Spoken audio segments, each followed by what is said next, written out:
Um, Hi everyone, I guess I'll start now.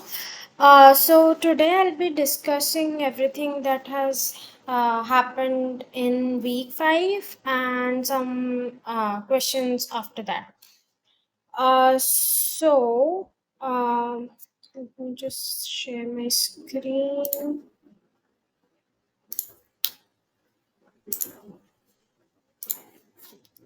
Can everyone see the screen?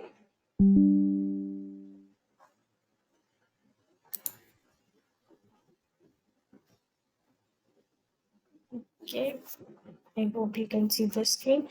Okay. This week, what Sir has discussed is what is the envelope that surrounds the cell, and how is what are the constituents of this envelope, and what is it that supports sort of supports this envelope and the whole cell in that the constituents of that. The When you talk about envelope, the context, you say the envelope as the first boundary that anything that wants to enter the cell sort of encounters. uh, this envelope would be different for for every each and every type of cell. If you encounter a bacterial cell, you would have a different kind of cell envelope. If you encounter a plant cell, you would have the different kind of envelope, and an animal cell has a different one. So depending on what your cell wants to do, or what is the primary function of the cell, or uh, what is the primary habitat of the cell, uh, it would have a different composition of the envelope as well.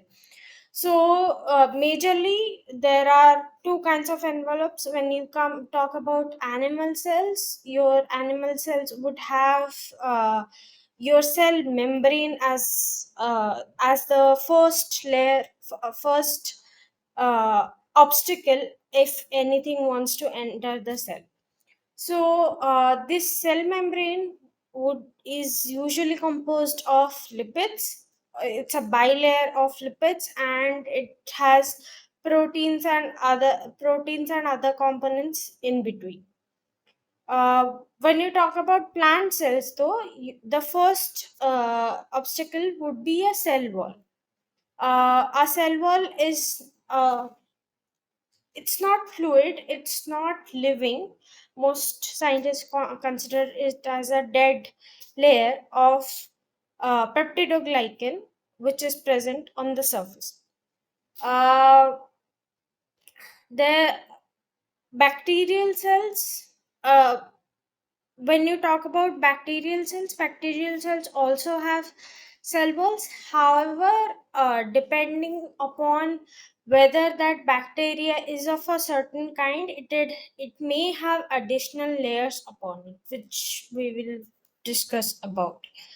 The primary function of these is to form a boundary that separates the inside of the cell from the outside.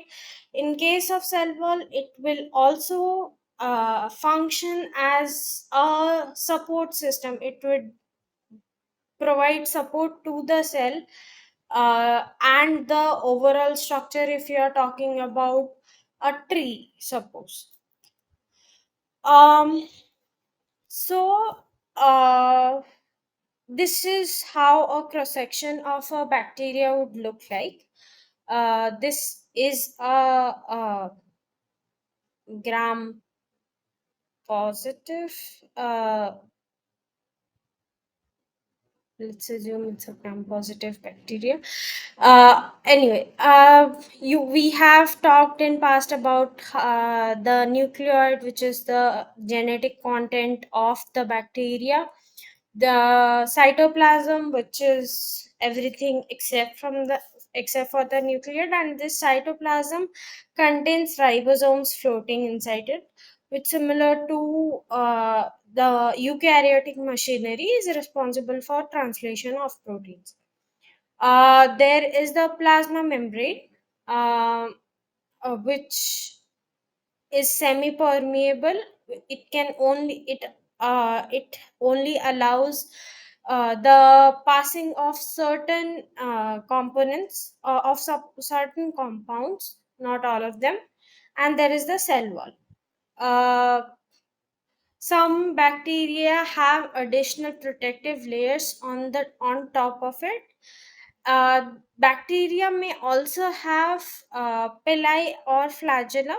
Uh, Flagellum is a primary source of motility for the bacteria. The way it moves decides which direction the bacteria go to. Pili, there are two functions to there are actually three functions to ply. One of them is that it's used for adhering to certain surfaces. The second is it is also used for increasing the surface area that the bacteria is in contact with the environment, because the bacteria does not have very advanced machineries to synthesize everything. The third function is certain pili have this. Uh, when you talk about horizontal gene transfer, which is when one bacteria sends some of its genetic material to another bacteria, some of these pili, which are specific in function, called as sex pili, is what uh, sort of latch onto the second bacteria and then aid the transfer of the plus. Then, as I said before, the structure of the bacteria, structure of the cell envelope of the bacteria can be different. This is one of the very basic tests that one does when they are trying to identify whether the bacteria that they have encountered is a novel bacteria, or what is the basic structure of the bacteria basically. um Bacteria falls into for all the bacteria fall into two major categories: gram positive and gram negative. This distinction arises from the fact that when you do gram staining, which is a procedure I'll be talking about later, uh, there is a differential staining to gram positive and gram negative. The procedure At the end of the procedure, gram negative bacteria lose all of the stain, whereas gram positive bacteria retain the and uh, like this is one of the very first tests that one does when they have a pool of bacteria to know whether what they have is a gram positive or a gram negative bacteria. Bacterial cell wall is a peptidoglycan based cell wall. It is a huge network of glycans and different kinds of glycans and proteins, etc. Uh, and yeah, that's it. This is the structure that, and depending upon what kind of glycans and what kind of peptides are present inside this peptidoglycan cell wall, defines, like, each and every bacteria has a different kind of composition of the cell wall. No two bacteria are the same. These are the examples of E. coli and Staphylococcus aureus cell walls. Um, Now, talking and and this is another depiction of how the cell wall looks like. It's basically a huge mesh of uh, different glycans and peptides. This is an electron microscope image of how the cell wall looks like. When you talk about gram negative cell wall, they have an extra outer membrane, which is again a lipid bilayer, but this lipid bilayer has slightly different composition than the one that is inside.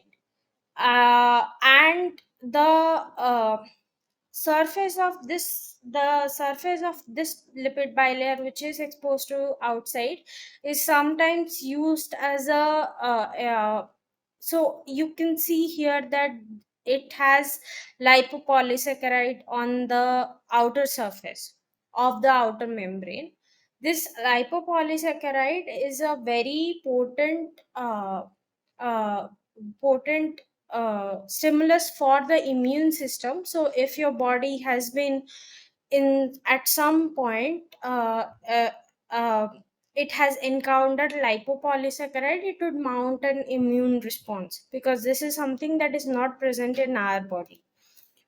And this is something that is often used as a, yeah, stimulant uh, to generate an immune response in an animal, yeah, that you are working with, for example. Now this is the procedure that one uses to differentiate between gram positive and gram negative bacteria. The procedure is that this is the primary stain, which is crystal violet, which stay if without any further procedures, it will stain all of the bacteria with uh, as purple. What it does is it binds to the peptidoglycan layer on the surface of the gram positive bacteria. Iodine is sort of iodine forms a complex with crystal violet, and it helps in retaining this purple color to the cells which are gram positive. In gram negative bacteria, on the other hand, what happens is that the iodine cannot reach the okay, I don't know what the problem was. I will start sharing uh, again.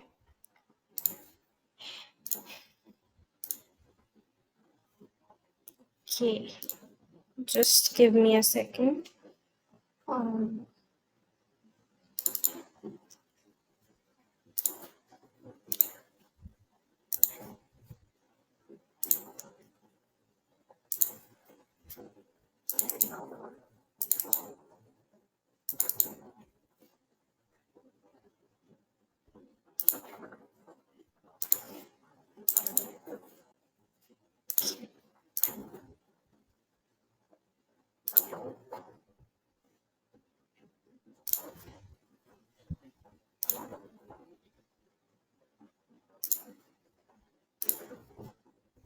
can is the screen visible?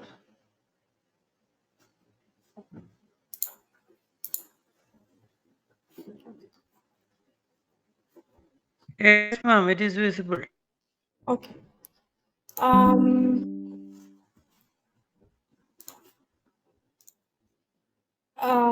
In this, yeah. As I was saying, when you do the iodine step, what happens is that it forms a complex with the crystal violet, and in gram positive bacteria, since the iodine can uh, uh, reach the peptidoglycan layer and can form a complex with crystal violet, it sort of retains the color, whereas in gram negative bacteria, it does not. Now, the next step is decolorizer. Even though the gram negative bacteria do not have a, peptidoglycan layer on the surface, they still have a non-specific stain of crystal violet.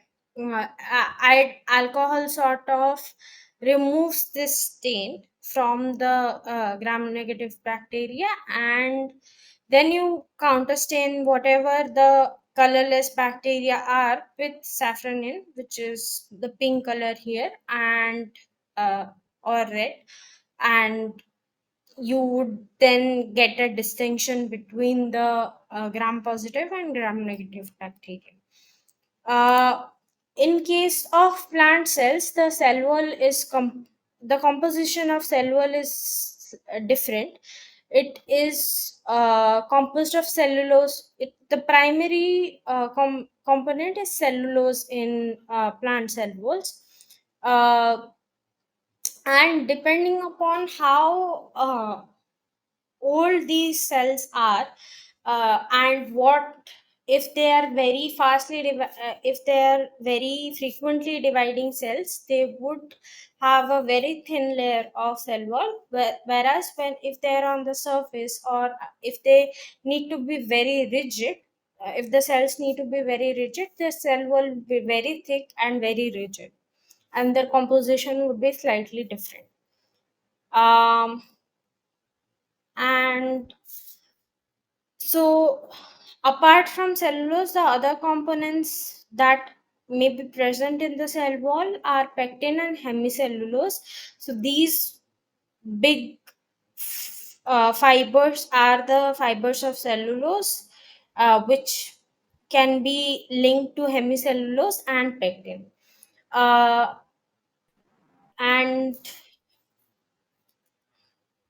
yeah, this is just another image of how the arrangement is. If this is a cellulose fiber, it will be composed of multiple microfibers of cellulose, and each microfiber will have multiple chains of cellulose. So it's a very vast network of cellulose, hemicellulose, and pectin. This is a beautiful electron micrograph showing the same thing, that it is a big network. uh, and it may also, the cellulose, apart from cellulose, they may also have glycoproteins, which are present inside, which are sort of projecting out of the cell membrane, and lignins, which may be present in some cell walls. These lignins, cutins, suberins, voxes, they are um, modifications that might arise due to how the where the plant is present, or what is the environment of the plant. Some plants also have some plant cells also have a secondary cell wall, which is present between the primary cell wall and the cell membrane, and this secondary cell wall arises after the creation of the primary cell wall. And this is basically present in cases where the cell is older, or it may needs to have a higher, it needs to resist higher tensiles, higher tensions or compression strengths. um okay, that's it. um okay. Okay.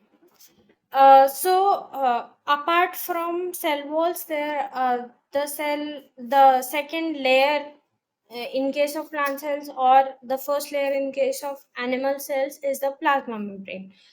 Uh, I just want to sort of, since it's not here. Apart from the plasma membrane, the other membrane layers that you would encounter when you enter inside the cell are usually the membrane present on the nucleus, the nuclear membrane. The mitochondria is also a nuclear bound uh, structure. It is also the powerhouse of the cell, and the structure of the mitochondrial membrane is very essential for the electron transport chain, which is used to generate energy in case of cells. Ribosomes are also membrane bound, and Golgi are also membrane bound, but the structures, the composition of these membranes might vary. ER and lysosomes are other membrane bound organelles that are present. ER is used for packaging and transport of the uh, materials that are generated inside the cell to from say point A in the cell to point B in the cell. Um, so, uh, so this is uh, what the scientists thought in previously, that the cell wall cell membrane, sorry, the cell membrane is sort of uniform throughout, the composition is uniform throughout. However, the changed perception now is that the cell membrane has these islands of uh, different lipids. It is not just a single, or it's not an uniform structure, rather it's a very heterogeneous structure. And this is something that's called as a fluid mosaic model of the cell membrane. uh, Within the inside the cell membrane, there exist areas which are known as lipid rafts. These lipid rafts are usually the areas where the proteins tend to stick out of and function. And these lipid rafts are more these are less fluid as compared, more stiff as compared to the outside, and they sort of float throughout the membrane. Yeah, where if you talk about the structure of the plasma membrane, the plasma membrane is a, bilayer, phospholipid bilayer, and all of these lipids won't be the same, depending upon what is required. The Even within two cells, the structure of the cell membrane would be different. There are various proteins that might be integrated inside the cell membrane. There are also certain proteins that sort of integrate halfway inside the cell membrane, and then the other portion of the protein is sticking outside. This All of this depends upon what the structure of the protein is, how is it folded, and how it can integrate itself into the plasma membrane, into the lipid bilayer.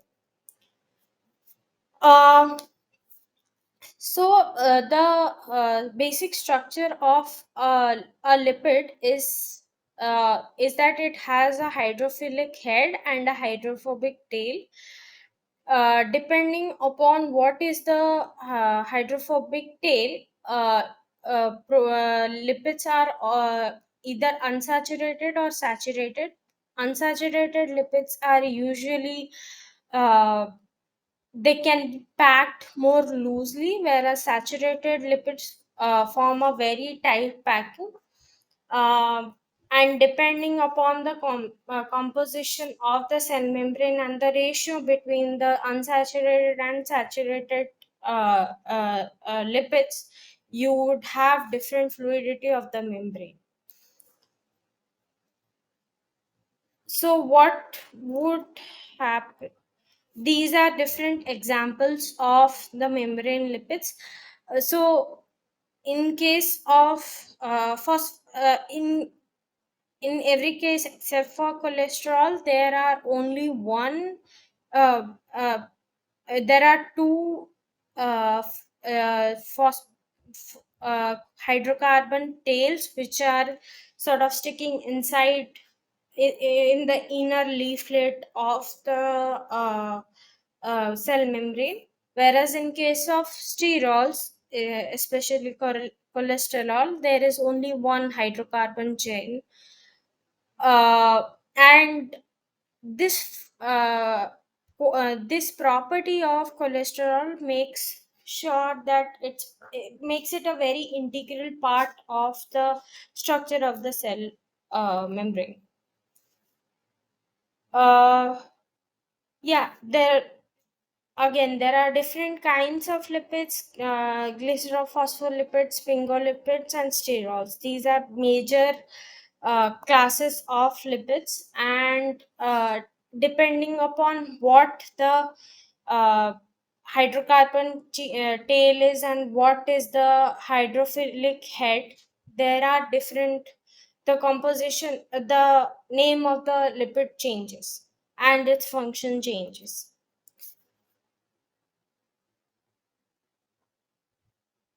This is another depiction of how phospholipid would look like. Uh, yeah. So the depending on how the lipids are arranged, if say they are, if they are unsaturated, this is how they would be arranged.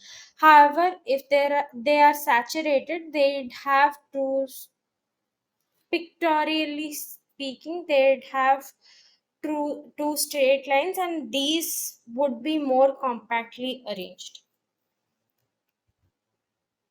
um So, a property of lipid bilayers is that they would have a more energetically favorable shape, which is usually a sphere.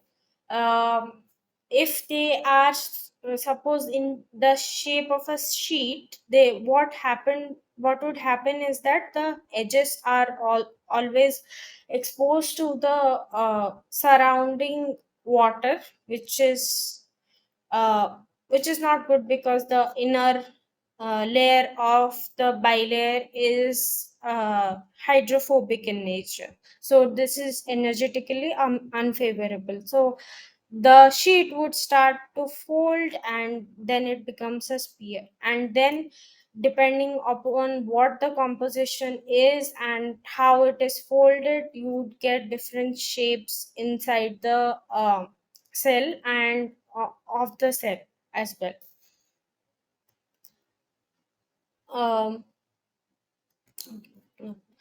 um, this is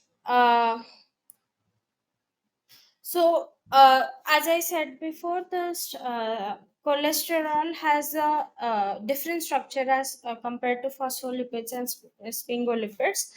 It has one nonpolar hydrocarbon chain, and if the composition of the cell membrane is such that the percentage of cholesterol or sterols is very high, the membrane stiffens, because this is one of the uh, uh, uh, saturated lipids.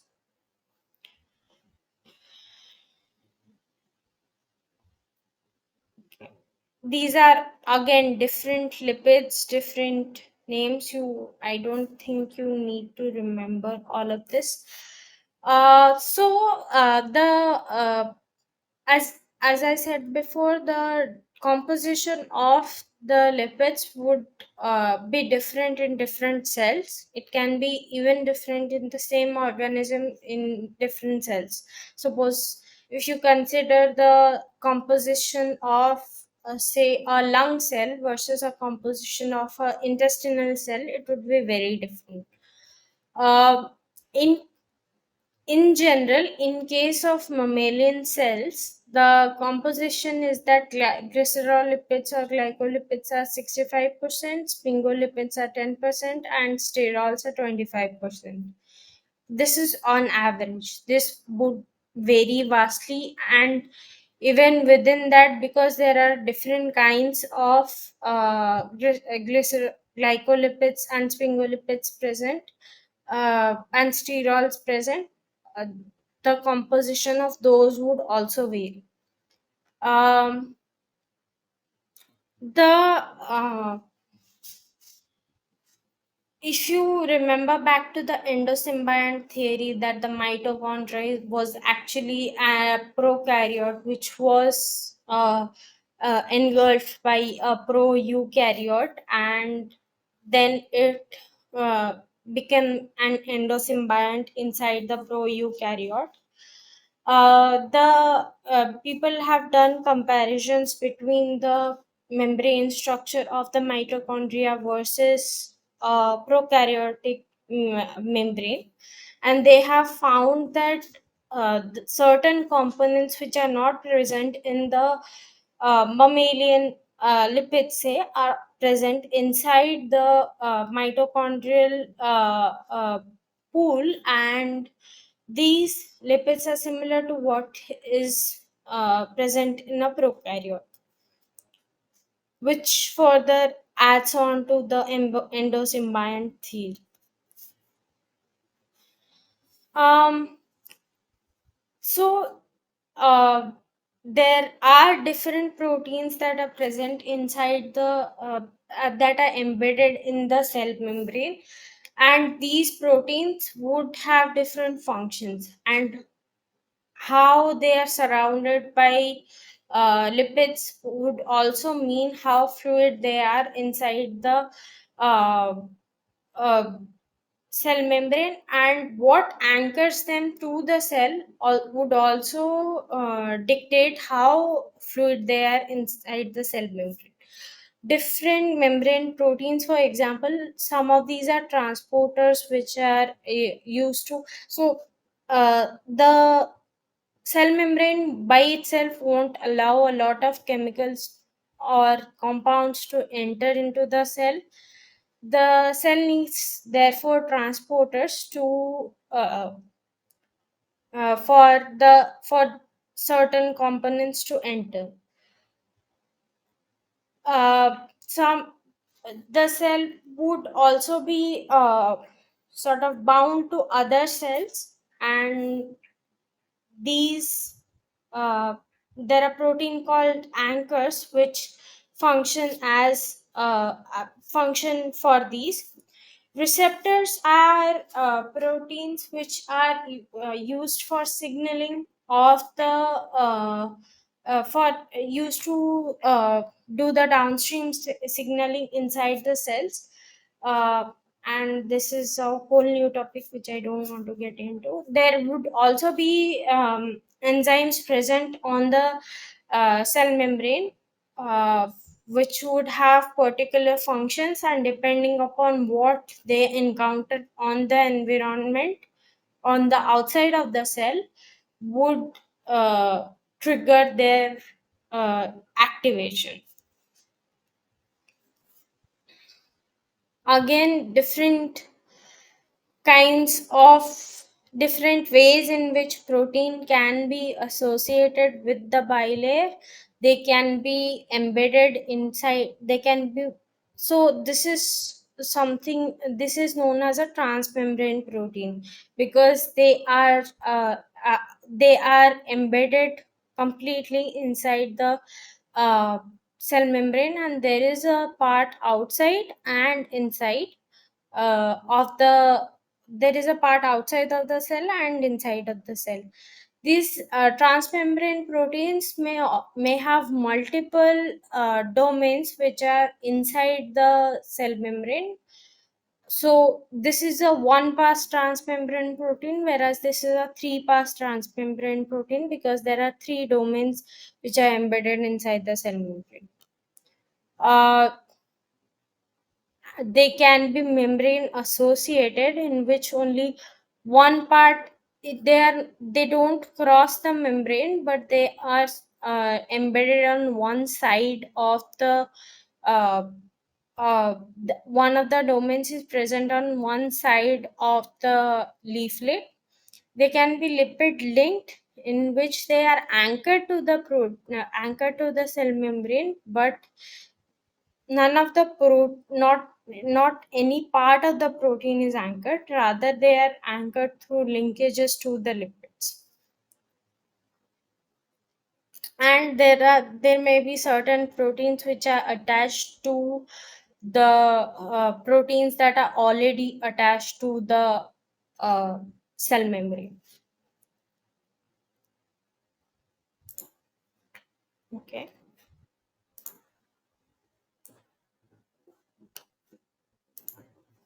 Okay.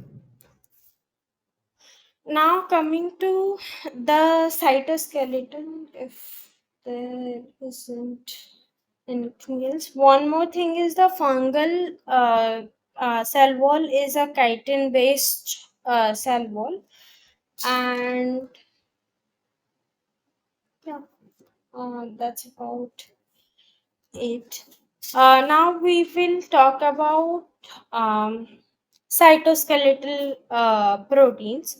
What is it that binds the sort of keeps the cell stable and the membrane tight enough that it can function and not collapse on itself? Uh, so if you see the structure of see this image, there are certain filaments that are present underneath the cell membrane inside of the cell. These filaments are called as cytoskeleton, and primarily there are uh, primarily the function of cytoskeleton is for mechanical support.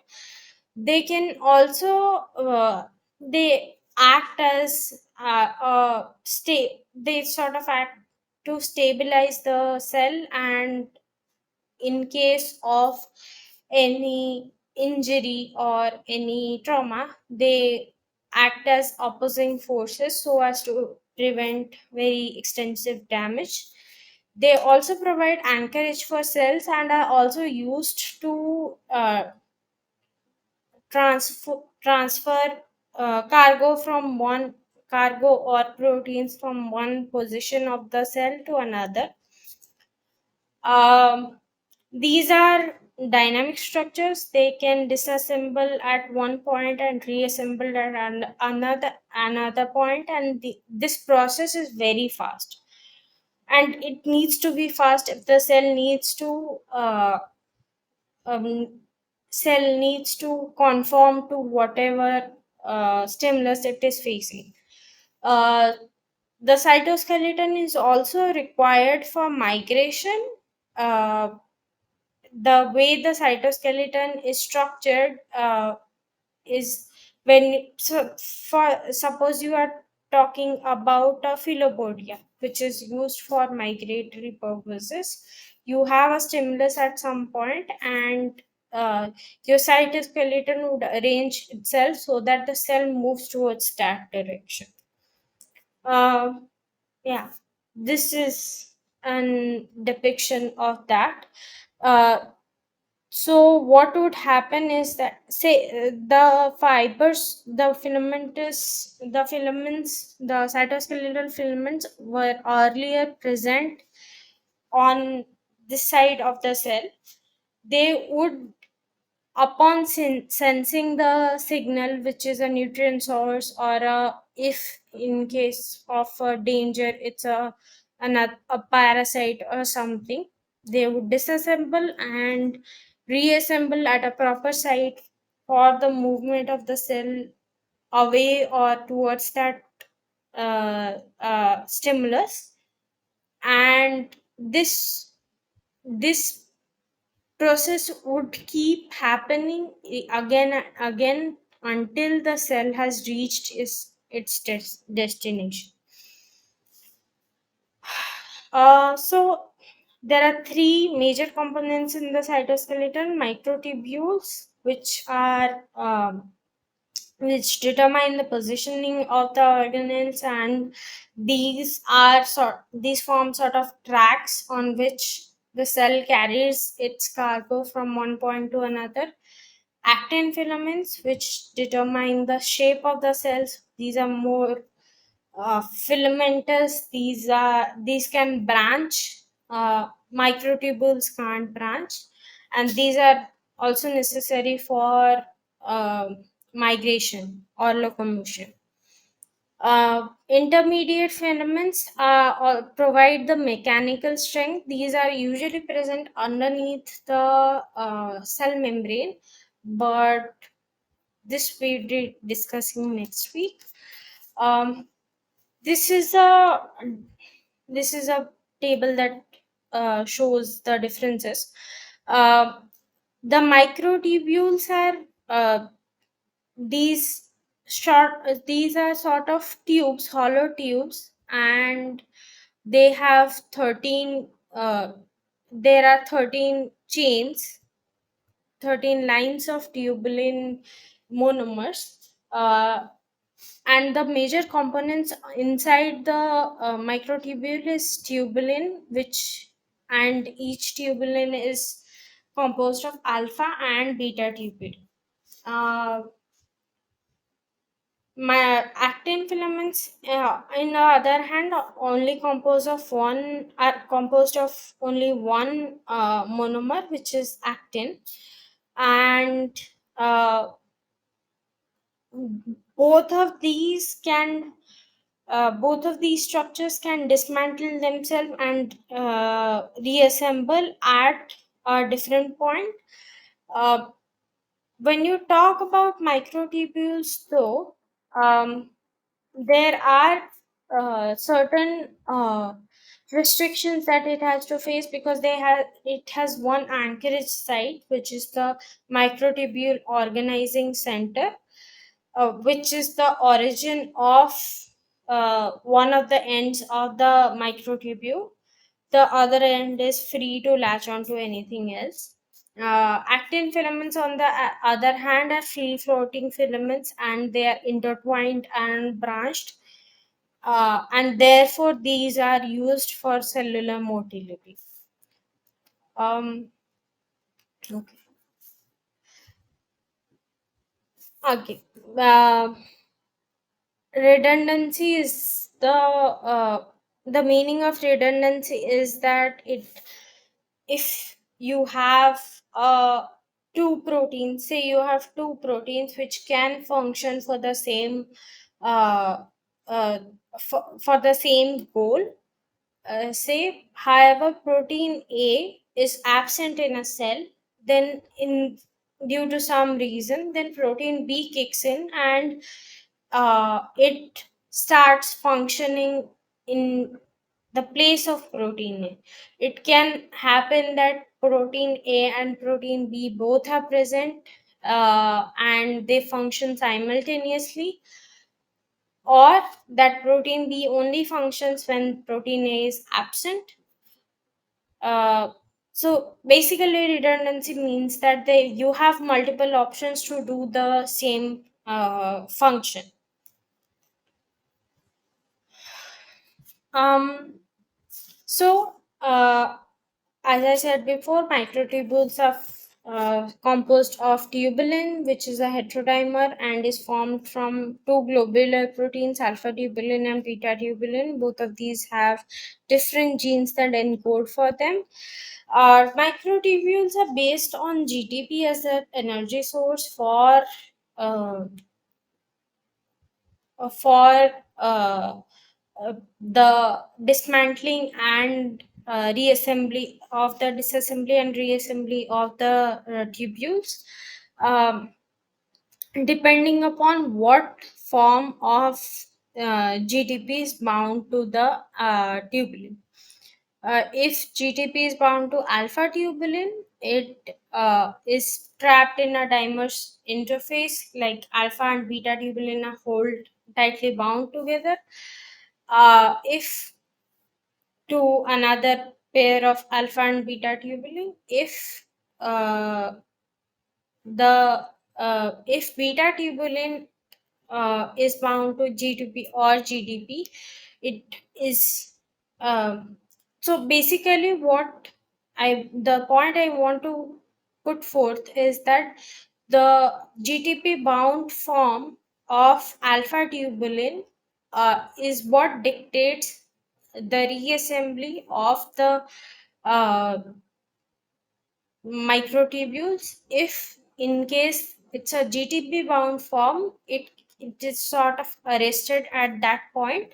If it's a GDP bound form, it can add on another tubulin dimer, another heterodimer onto the chain, and this helps in extension of the chain. If it's in GTP bound form, it can undergo catastrophe or disassembly, uh, and there is a certain turnover associated with this process, and this process is what is so microtubules are known to be uh, dynamic cytoskeleton. This is an image of how the subunits look like. Uh, so there are 13 protofilaments that are present inside the in the in one of the microtubule filament.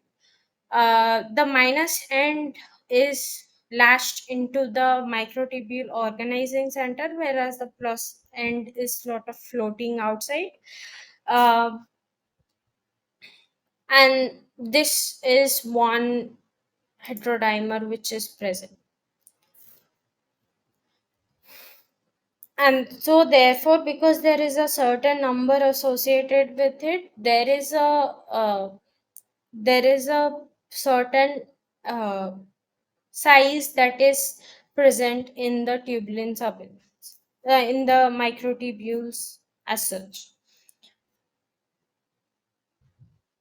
Yeah.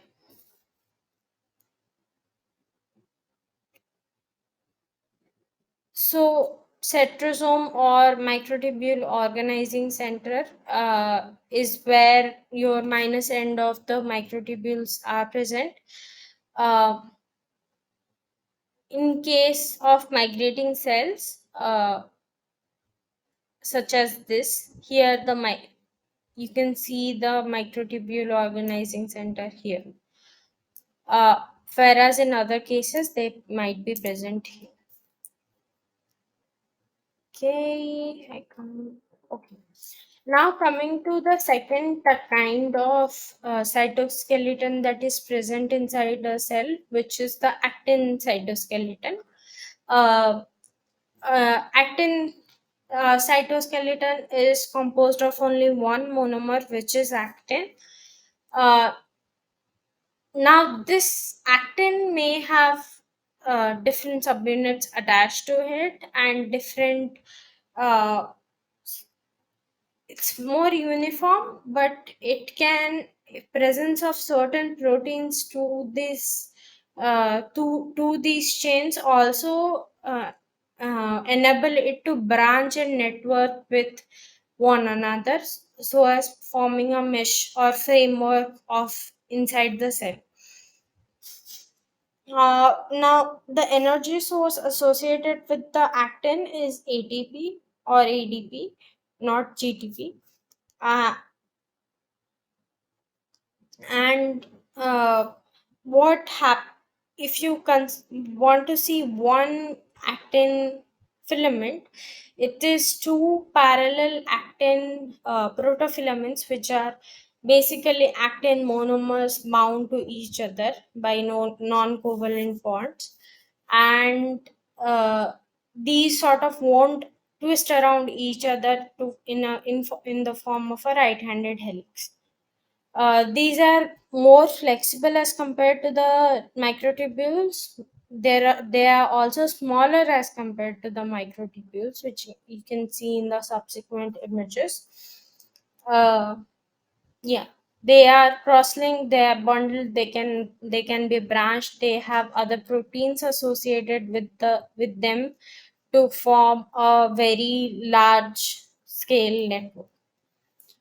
Uh, Even within actin filaments, there are plus and uh, they have a certain polarity to them, plus and minus end, uh, and usually the extension occurs on the plus end, and the catastrophe or the destruction occurs in the minus end. Uh, so what would happen when you so there is this protein called R2 protein complex called ARP23, which would sort of insert itself into a filament, into an actin filament, and this ensures that there are now branches of uh, actin arising from one filament. The structure of ARP23, I don't have it on me, but the structure of ARP23 is very similar to actin, which is why it can incorporate itself to the uh, filament. There are also other proteins such as actin capping proteins, which sort of protect the plus end from destruction. um, this is another image uh, that demonstrate how the actin filament looks like. Eh, does anyone have any questions till now?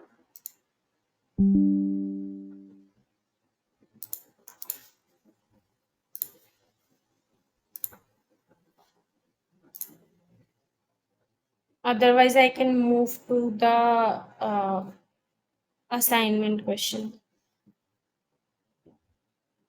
Okay, I can move to the assignment questions.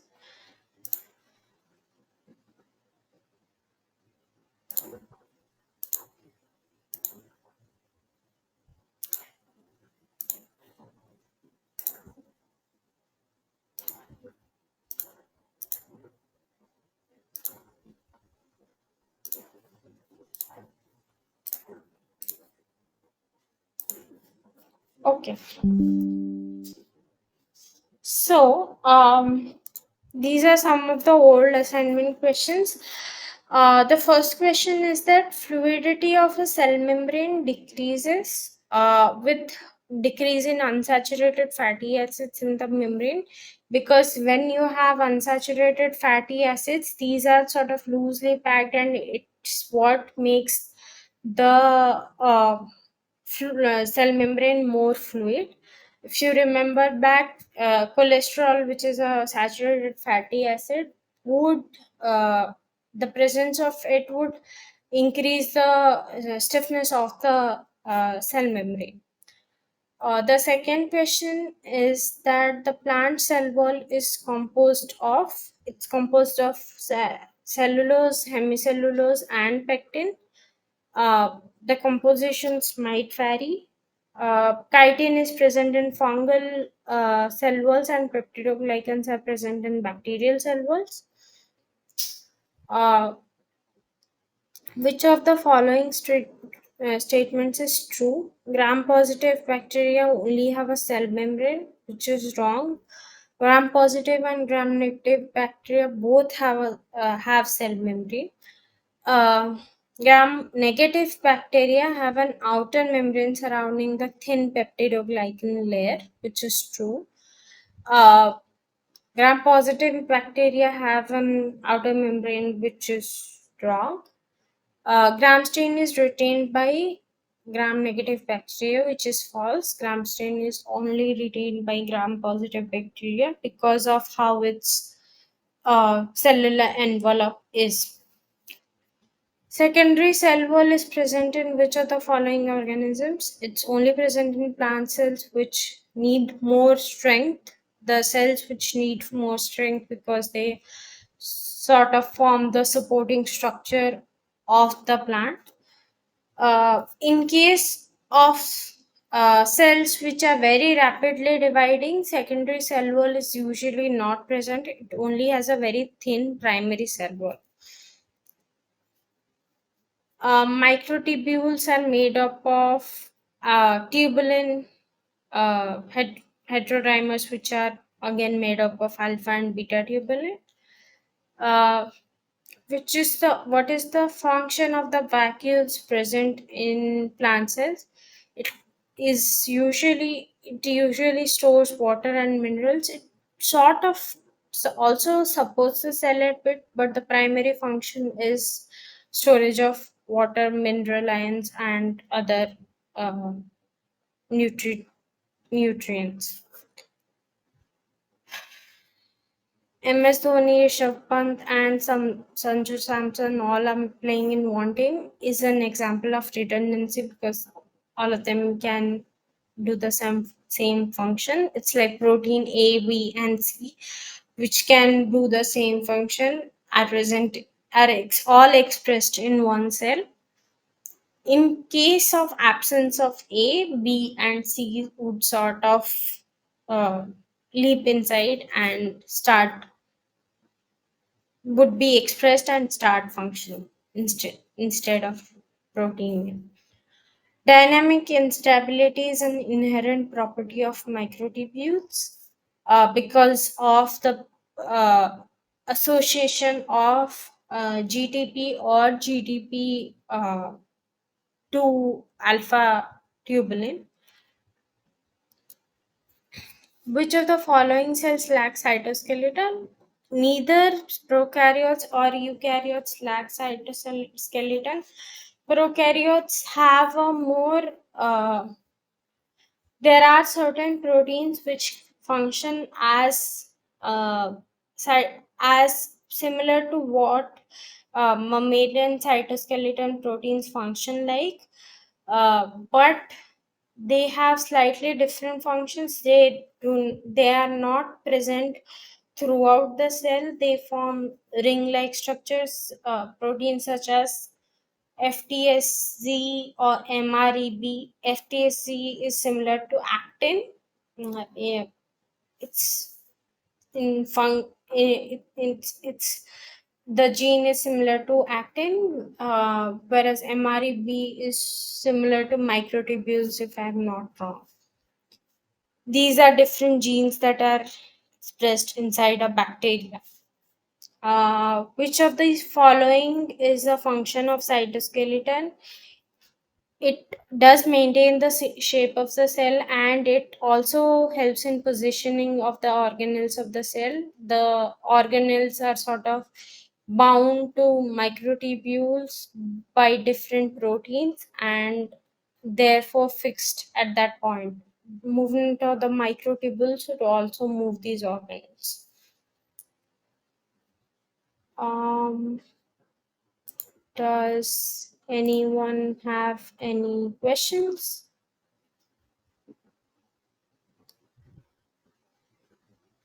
Or if you want me to explain any other concepts.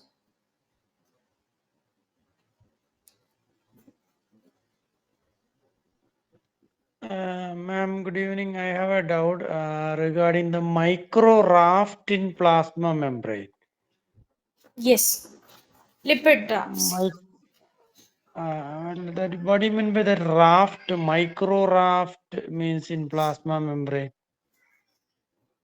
So what micro rafts or lipid rafts mean is that they are these uh, more stable lipid islands present in the plasma membrane, in which proteins are usually present, and these lipid rafts have the ability to mm, these are more stable, so the whole of the cell membrane is very dynamic. The lipids tend to move from one position into another position, etc. But inside the lipid rafts, because of how they are structured, they have a higher proportion of saturated fatty acids, and they have a particular composition to them. Because of how they are structured, uh, they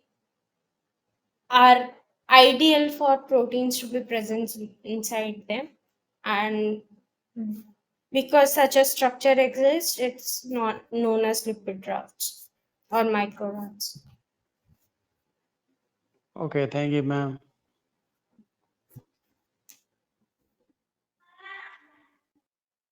Are there any other questions?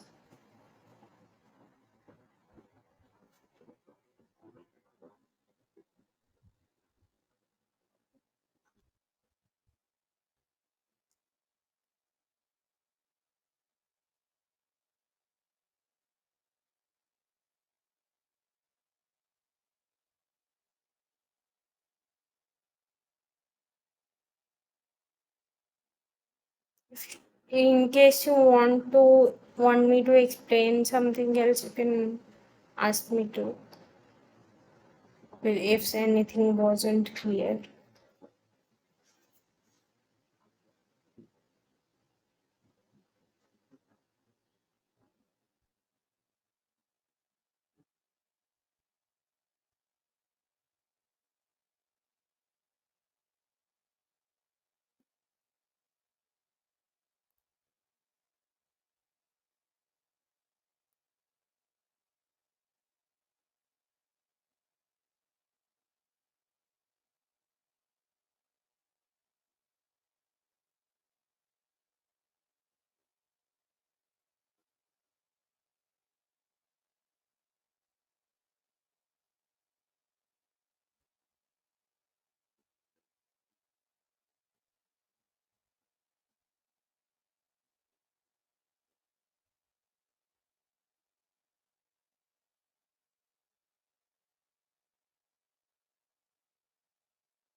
Um, if anyone does not have any questions, we can end today's session.